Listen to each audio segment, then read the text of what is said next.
Hello, আমি শম্পা রায় রয়েস kitchen থেকে। দেখো আমরা নিয়ে নিয়েছি বাঁধাকপি, টমেটো, পেঁয়াজ। এখানে আছে পেঁয়াজ, রসুন, আদা বাটা, আর হলুদ, লঙ্কা গুঁড়ো, ধনে গুঁড়ো, জিরে বাটা আছে। জিরে ফোড়ন দিয়ে দিচ্ছি।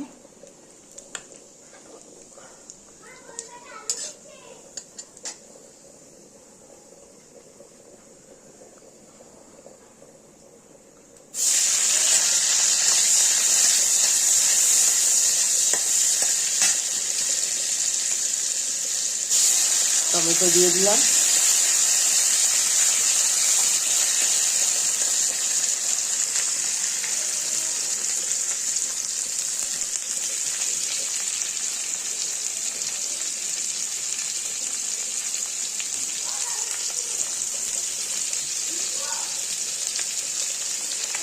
একটু